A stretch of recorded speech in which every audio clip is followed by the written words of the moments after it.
अंतर्राष्ट्रीय तनाव के बीच निर्यातकों को राहत देने के लिए केंद्र सरकार ने नए वित्तीय वर्ष से सेज इकाइयों को बड़ी छूट दी है।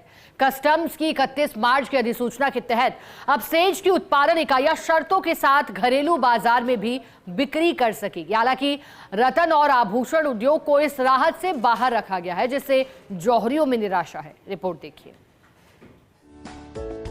केंद्र सरकार ने निर्यात व्यापार, निवेश और रोजगार बढ़ाने के लिए देश भर में स्थापित विशेष आर्थिक क्षेत्र सेज की निर्यातक इकाइयों को निर्यात उत्तरदायित्व में ढील देते हुए उन्हें अपना माल कुछ शर्तों पर घरेलू बाजार में बेचने की छूट देने का निर्णय किया है।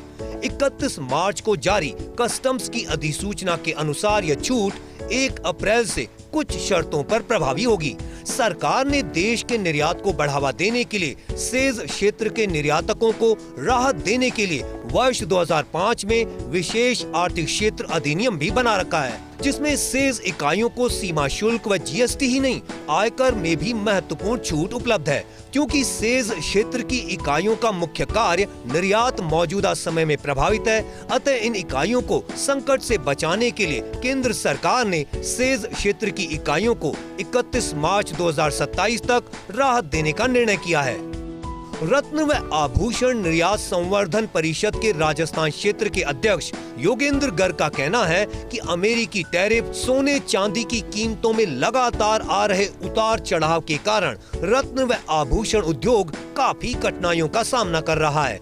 ऐसे में रत्न व आभूषण उद्योग की इकाइयों को भी सरकार से सहयोग की जरूरत है। सरकार ने जो ये SEZ को जो अलाउ किया है अदर सेक्टर्स में, बहुत अच्छा किया है, लेकिन इसमें ज्वेलरी को शामिल नहीं करके हमारे इंडस्ट्री को बहुत सेटबैक लगा है, क्योंकि ऑलरेडी इंडस्ट्री लंबे समय से सफ़र कर रही है। जैसे US टैरिफ हुआ, अपने जो सिल्वर गोल्ड की प्राइसेस में वॉलेटिलिटी हुई, ईरान और US का जो वॉर वगैरह चल रहा है, और हमारे गल्फ़ में ऑलमोस्ट 30% प्लस एक्सपोर्ट है जो पूरा इफेक्टेड है। तो ऑलरेडी हम बहुत सफ़र कर रहे हैं। अगर इस ज्वेलरी सेक्टर को भी इसमें अगर लिया जाता है तो हमारे को बहुत हेल्प मिलेगी। राज्य में अधिसूचित सेज की स्थिति: सीतापुरा औद्योगिक क्षेत्र में 2, Mahindra world city Jaipur, Somani world state Khushkhera, Jainpact infrastructure Jaipur, Vatika Jaipur SEZ, Mansarovar औद्योगिक विकास निगम जोधपुर, R&B इंफ्रास्ट्रक्चर बीकानेर। सीतापुरा औद्योगिक क्षेत्र में रत्न व आभूषण क्षेत्र की इकाइयों को प्रोत्साहित करने के लिए शुरू हुए सेज का दायरा बढ़ाकर रत्न व आभूषण के अलावा अन्य क्षेत्र भी कर दिया है। लेकिन इस क्षेत्र में अभी भी अधिकांश इकाइयां रत्न व आभूषण निर्माण से जुड़ी हैं। बताया जाता है कि सीतापुरा सेज में करीब 160 इकाइयां कार्यरत हैं, जिनमें 30-32 हजार करोड़ रुपए का निवेश है। सीतापुरा सेज में करीब 30,000 से अधिक कर्मचारी कार्यरत हैं। जयपुर से होने वाले अधिकतर रत्न व आभूषण निर्यात में सीतापुरा सेज का दबदबा है। पिछले साल इस क्षेत्र से करीब 18,000 करोड़ रुपए का निर्यात हुआ था। जयपुर ज्वेलर्स एसोसिएशन के मंत्री नीरज लूणावत का कहना है कि सेज में हजारों की संख्या में कर्मचारी कार्यरत हैं। निर्यात प्रभावित होने के कारण सेज की रत्न व आभूषण इकाइयों पर भी संकट है। सरकार इस छूट का दायरा बढ़ाती है तो जौहरियों को भी बड़ी राहत मिल सकती है। जेब ज्वेलरी इंडस्ट्री इस समय भारी क्राइसिस से गुजर रही है। अमेरिका में जो टैरिफ वाली प्रॉब्लम है, मिडिल ईस्ट में जो अभी युद्ध चल रहा है उसकी प्रॉब्लम है, रूस और यूक्रेन पहले से ही कॉन्फ्लिक्ट चल रहा है। तो इन सब को देखते हुए सबसे पहला असर जेम एंड ज्वेलरी सेक्टर पे पड़ता है। जेम एंड ज्वेलरी सेक्टर को सरकार की बहुत ज़्यादा मदद की ज़रूरत है, SEZ सेक्टर स्पेशली, क्योंकि SEZ सेक्टर में ये काफ़ी ऑर्गेनाइज सेक्टर में काम हो रहा है। बड़ी बड़ी फैक्ट्रियाँ हैं, काफ़ी सारी लेबर उसके अंदर काम करती है।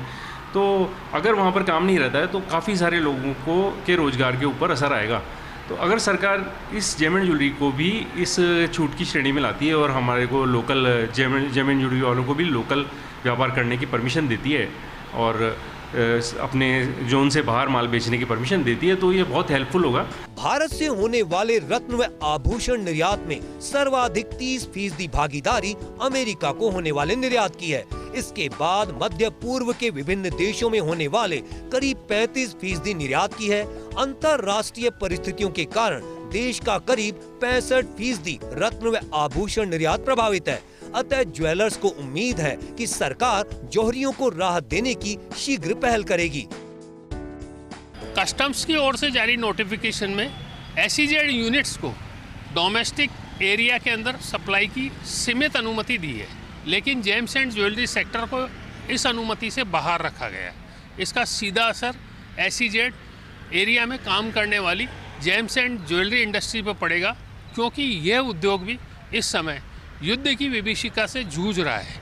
देखे जाने वाली बात यही है कि जेम्स एंड ज्वेलरी उद्योग की डिमांड के ऊपर सरकार कब तक फैसला करती है। कैमरामैन तीरथ के साथ Vimal Kothari, first India news, Jaipur.